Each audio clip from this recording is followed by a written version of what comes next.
जय हिंद दोस्तों, आपका स्वागत है एक बार फिर से आपके अपने चैनल प्रभाकर अपडेट्स पे। दोस्तों मैं हूं विक्की प्रभाकर, आप देख रहे हैं प्रभाकर अपडेट्स। दोस्तों मेरा नाम विक्की प्रभाकर है, मैं चयनित उप प्रेक्षक दिल्ली पुलिस और मेरी ट्रेनिंग है जो 18 नवंबर से। तो मेरा काम क्या है, आपको सही सही चीज़ें गाइड करना। तो आप इस चैनल पर जो है सब्सक्राइब कर सकते हैं अगर आप पहली बार देख रहे हैं। मेरा काम है आपको दूसरी ज़्यादा जो मैंने बहुत सारे एग्जाम्स भी निकाले हुए हैं, गवर्नमेंट एग्जाम्स 7 से ज़्यादा गवर्नमेंट एग्जाम्स निकाले हुए। मेरी ड्रीम जॉब है दिल्ली पुलिस सब इंस्पेक्टर में बन चुका हूँ और 18 नवंबर की मेरी ट्रेनिंग भी है। तो इस चैनल को सब्सक्राइब करने से आपका ये फायदा होगा कि आपको चीज़ें सारी एकदम ऑथेंटिक मिलेंगी और एक सही गाइडेंस मिलेगी। और आज की वीडियो में मैं बात क्या करूँगा दोस्तों, आज की वीडियो में बताऊंगा कि आप जो क्वेश्चंस गलत हुए यूपी पुलिस री एग्जाम की फाइनल आंसर की में, उन क्वेश्चंस का क्या होगा और एक फार्मूला दिया है भर्ती बोर्ड के द्वारा, उस फार्मूले से कैसे क्या नंबर मिलेंगे आपको और किस शिफ्ट का फायदा हो रहा है, किस शिफ्ट का नुकसान हो रहा है और किस तरीके से जो है आपका नॉमिनेशन होगा। ठीक है, आपको सारी चीज समझा दूंगा, कोई भी एक डाउट नहीं रहेगा। तो वीडियो को लाइक कर दो, चैनल को सब्सक्राइब कर लो, वीडियो को कर दो। ठीक है, तो वीडियो शुरू करें। सबसे पहली बात है, भर्ती बोर्ड ने एक आंसर की जारी करी गई थी, उसमें बहुत सारी मिस्टेक्स थी, लोगों ने उस पर आपत्तियां दर्ज की। आपत्तियां दर्ज करने के बाद उसको दोबारा से फाइनल आंसर की रूप में जारी करा गया। उसमें क्या है, 25 जो है प्रश्न जो है रद्द करे गए। अब जो क्वेश्चन रद्द करे गए, और एक चीज और हुई है, वो है कि क्वेश्चंस के दो आंसर कर दिए गए हैं। तो वो क्वेश्चंस के दो जो आंसर करे गए हैं, उन क्वेश्चंस में जो भी बच्चों ने उन दोनों ऑप्शंस में से कोई भी ऑप्शन जो करेक्ट करा होगा, टिक करा होगा, उन बच्चों को पूरे मार्क्स मिलेंगे। ठीक है, अब ये चीजें हो गई, सबके मार्क्स काउंट हो गए अपने अपने काउंटर। लेकिन एक फॉर्मूला है, जो गलत क्वेश्चन है उनके फुल मार्क्स ना देके एक फॉर्मूला दे रखा है, उस फार्मूला के हिसाब से वो मार्क्स आपको मिलेंगे। फार्मूला क्या है, जितने भी आपके सही क्वेश्चंस हैं, जितने आपने घटा बिटा के सारे क्वेश्चंस आपके भाई इतने गलत हैं आपके और इतने सही हैं, एक होते हैं सही क्वेश्चंस, एक होते हैं गलत क्वेश्चंस। जितने सही क्वेश्चंस हैं उसको 300 से मल्टीप्लाई करना है। ठीक है, जितने सही क्वेश्चंस गुणा 300 और बटे में रहेगा टोटल सही क्वेश्चंस कितने हैं। मतलब 150 क्वेश्चंस हैं, मान लो उसमें 7 क्वेश्चंस गलत हैं, तो नीचे जो बटे में आएगा वो आएगा 143। ठीक है, 7 क्वेश्चन गलत करने के बाद जो ऊपर बचेगा, सही क्वेश्चंस गुणा जो आपके सही हैं गुणा 300 बटा में जो टोटल आपके सही प्रश्न हैं, जो जिसमें गलत वाले हटा दिए जाएंगे कि 7 प्रश्न जो कैंसिल वाले क्वेश्चंस हैं वो हटाने के बाद कितने क्वेश्चन जो वैलिड क्वेश्चंस हैं वो बटे में रहेंगे। ठीक है, तो ये आपका फॉर्मूला हो गया। ऐसे ही आप अपने मार्क्स कैलकुलेट कर सकते हो। ठीक है, अब जो आंसर जो डबल हुए हैं उनसे क्या है, देखो कई बार क्या होता है, दो बच्चों ने एक अलग टिक करा है, दूसरे ने अलग टिक करा है, तो दोनों बच्चों को ही फायदा हुआ है। ठीक है, नुकसान किसी का होना, नुकसान किसका हुआ है, किसी का भी नुकसान नहीं हुआ है। आप कुछ लोग बोलेंगे भैया कि उनकी शिफ्ट में जो है कैंसिल ज्यादा हुए हैं तो उनको जो है नंबर बढ़ गए, उनके हमारे नंबर बढ़े ही नहीं। भाई देखो, एक चीज आपको मैं समझा दूं बहुत ही क्लियर तरीके से, देखो बहुत इंपॉर्टेंट चीज समझाने वाला हूं, बहुत ध्यान से सुनना। देखो, सबसे पहले शिफ्ट का एवरेज देखा जाता है। शिफ्ट में जितने भी बच्चे बैठे उन बच्चों का एवरेज स्कोर क्या है। अब अगर आप बोलोगे कि सर इस शिफ्ट में सबसे ज्यादा प्रश्न गलत है, मतलब उस शिफ्ट में सारे बच्चों को कुछ ना कुछ बेनिफिट मिल रहा है कि भाई क्वेश्चंस गलत हैं तो उस चीज का उन्हें फायदा मिलेगा, या फिर क्वेश्चंस के डबल आंसर है तो उन्हें फायदा मिलेगा। जैसे ही उन बच्चों को फायदा मिलेगा और आपको नहीं मिलेगा, अगर आप ये सोच रहे हो कि जैसे 23 की सेकंड शिफ्ट है, में कोई भी प्रश्न गलत नहीं है, ऐसा कुछ चीजें आ रही हैं। ठीक है, अब वो लोग बोल रहे हैं सर हमारे कोई क्वेश्चन गलती नहीं है, हमें कोई फायदा नहीं हुआ। देखो, शिफ्ट का एवरेज अगर आपका कम है, बाकी बच्चों के नंबर मिल रहे हैं या उन्हें फायदा मिल रहा है, तो मतलब उनकी शिफ्ट का एवरेज भी बढ़ेगा, है ना। अगर उन्हें किसी भी प्रकार का, किसी भी शिफ्ट को किसी भी प्रकार का फायदा मिल रहा है तो वो शिफ्ट एवरेज पर दिखेगा। किसी एक बच्चे को नहीं मिल रहा, वो पूरी शिफ्ट को मिल रहा है। तो शिफ्ट का एवरेज बढ़ते ही अगर आपका शिफ्ट का एवरेज उससे कम हो जाएगा तो आपको नॉर्मलाइजेशन मिलेगा, उन बच्चों को नॉर्मलाइजेशन नहीं मिलेगा। समझ आई। तो जिस भी शिफ्ट में जो भी फायदे हो रहे हैं, सही गलत क्वेश्चन जितना सब मिला के, उस शिफ्ट का अगर शिफ्ट का एवरेज पूरा बढ़ रहा है तो दूसरी शिफ्ट को नॉर्मलाइजेशन में उस शिफ्ट के बराबर कर दिया जाएगा। ठीक है, तो ये चीज आपको समझ आनी चाहिए। इसमें कोई भी दोहराई नहीं है कि आप सोच रहे हो कि किसी का नुकसान है किसी का फायदा है, कुछ भी नहीं है, सब कुछ बराबर है। नॉर्मलाइजेशन का मतलब है कि सारी शिफ्टों का एवरेज बराबर, मतलब सामान्यकरण का क्या मतलब होता है, किसी का 180 हो, किसी का 190 हो, तो किसी का 210 हो, डजंट मैटर। अगर किसी का 210 है तो सारी शिफ्टों का एवरेज 210 ही होगा और उस 210 हिसाब से ही जो है हर शिफ्ट से बराबर बच्चे पास होंगे। ठीक है, तो ये चीज आपको समझ आई। ये चीज बहुत लोग कम समझाते हैं, लोग आपको बहकाते हैं, लोग आपको पागल बनाते हैं। भाई उनके पीछे मत भागो, आपको जो है दिमाग डिस्टर्ब होता है, जो है डिमोटिवेट होते हो।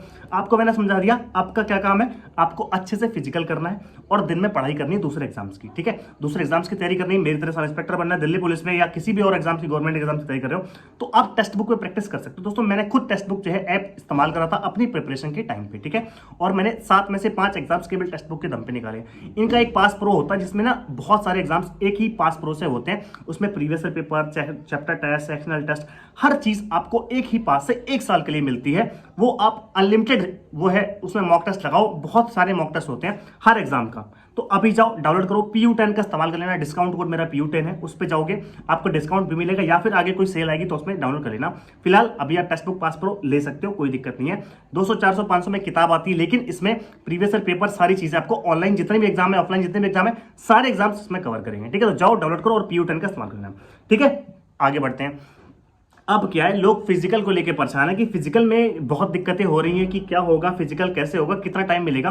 भाई फिजिकल का मुझे लग रहा है दिसंबर माह में फिजिकल के लिए बहुत ही बड़ा चांस है। रिजल्ट जो है आपका 25 से 30 अक्टूबर या सॉरी नवंबर, मतलब 21 से 30 के बीच में आपका रिजल्ट आ सकता है, या फिर आपका जो तीसरा सप्ताह बोला है, मैं तीसरे सप्ताह के एंड में ही बोल रहा हूं, मतलब कि 20 के आसपास ही जो है रिजल्ट आपको देखने को मिल सकता है। ये मेरा अनुमान है, क्योंकि 20 तारीख के आसपास ही है जो चीजें सारी पूरी होंगी शायद। डिले देखो, जो चीजें बोली जाती हैं हमेशा उसके एंड पे ही होती हैं चीजें, आप पहले का मत सोचो। तो ये आपके लिए बेनिफिट है, जो भी बच्चे नंबर में फंस रहे हैं। मेरी कट ऑफ जो मैंने बताई थी ये रही आपकी स्क्रीन पर। इस कट ऑफ में अगर आ रहे हो, पुरुष अभ्यर्थी इसमें +5 कर सकते हैं मैक्सिमम, क्योंकि अब थोड़ा कैंसिल क्वेश्चन, डबल आंसर, कहीं ना कहीं थोड़ी सी चीजें जो है मैनिपुलेट करी गई हैं, चीजें बदली हैं, तो थोड़ा सा कट ऑफ में भी 1-2 नंबर, 2-3 नंबर, 4 नंबर अंतर देखने को मिल सकता है। बाकी कोई भी चेंज नहीं देखने को मिलेगा। फीमेल्स की as it is cut off रहने वाली है, और जो मैंने बताई थी।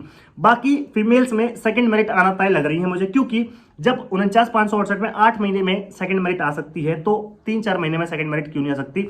देखो, मैं कोई वो नहीं कर रहा कि भाई मैं तो भविष्यवाणी, नहीं, मैं एक मोटिवेशन दे रहा हूं आपको। जो महिला अभ्यर्थी परेशान है कि मेरे नंबर कम है या ऐसा है या वैसा है, तो आप होप मत हारो, कुछ भी हो सकता है, आप अपने आप को तैयार रखो, ठीक है। पुरुष अभ्यर्थी ये मत सोचो कि भैया मेरे जो फिजिकल के लिए नंबर है, फाइनल सिलेक्शन के लिए नंबर नहीं है, ऐसा कुछ भी नहीं है। अगर आप फिजिकल पास कर लेते हो तो आप 90% दावेदार हो जाओगे यूपी पुलिस कांस्टेबल की एक पोस्ट के लिए, ठीक है। तो अगर आप सोच रहे हो आपने फिजिकल निकाल लिया, आपका रिजल्ट नहीं होगा, तो आप बहुत गलत सोच रहे हो। बस फिजिकल में नाम आ जाए, सबसे पहले भगवान से यही दुआ मनाओ कि भाई फिजिकल में नाम आ जाए, अच्छे से हम फिजिकल निकाल लें, क्योंकि फिजिकल एक बहुत बड़ा बैरियर है।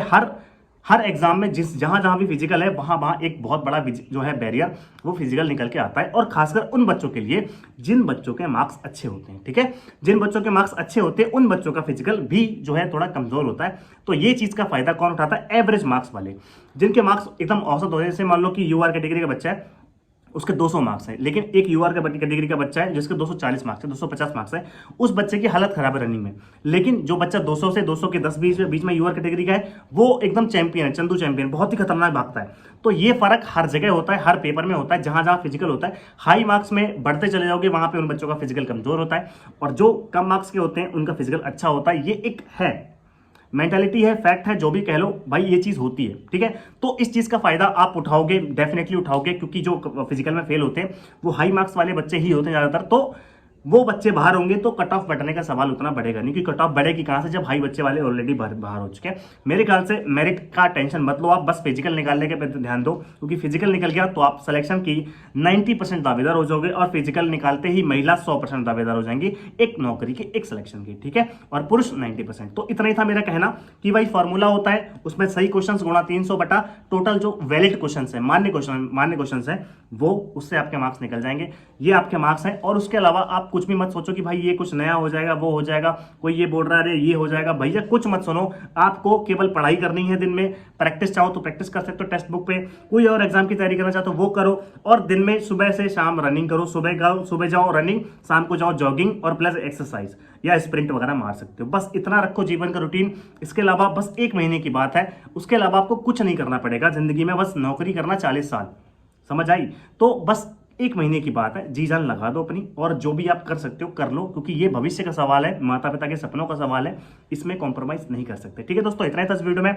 मुझे इंस्टाग्राम, टेलीग्राम और जो है यूट्यूब पर सब्सक्राइब कर सकते हो, ठीक है। तो इंस्टाग्राम पे आईडी है मेरी प्रभाकर दरोगा DP, और DPSI विकी 98, और मेरा प्रभाकर अपडेट्स करके टेलीग्राम ग्रुप भी है, वो जरूर ज्वाइन कर लो, क्योंकि मैं वीडियोस नहीं बना पाऊंगा अगर मेरी ट्रेनिंग 18 नवंबर से, तो मैं टेलीग्राम के थ्रू जो है आपके साथ जो कनेक्ट रहूंगा। बाकी मैं प्रयास करूंगा कि आपको गाइडेंस के हेतु UPSI हो गया, दूसरे एग्जाम से हो गए, जो मैं कैपेबल हूं, जो मैं बता सकता हूं आपको, मैं उसके लिए जरूर से जरूर गाइड करूंगा। तो बस चैनल पर जुड़े रहो और चैनल के साथ बने रहो। इस चैनल पर आपको कोई गलत चीज तो नहीं मिलेगी, सही बहुत सारी मिलेंगी। चाहो तो शॉर्ट वीडियो देख लो जाके। मैं एक खुद उस जर्नी से निकल के आया हूं, इस एक खुद सफर से निकल आया हूं कि भाई मेरे माता पिता एक्सपायर हो चुके हैं, मेरे पास कुछ भी घर में नहीं है, मेरी बहन की शादी हम लोगों ने करी है मिलके, जिम्मेदारी थी, हर चीज मैं फेस करके निकला हूं सामने से। और मतलब यूपी पुलिस की कांस्टेबल की नौकरी 4-5 साल हो गई है, उस नौकरी मतलब समझ रहे हो, अर्ध दशक में नौकरी करने के बाद फैसला करा कि मैं दूसरी नौकरी ज्वाइन करने जा रहा हूं फाइनली। तो सोचो ये मोटिवेशन मैं कैसे लाया अपने अंदर कि भाई इतने साल नौकरी करने के बाद अगर आप कोई दूसरी नौकरी स्विच कर रहे हो तो ये खुद में बहुत बड़ी बात है। ऊपर से सेंट्रल पुलिस की जो है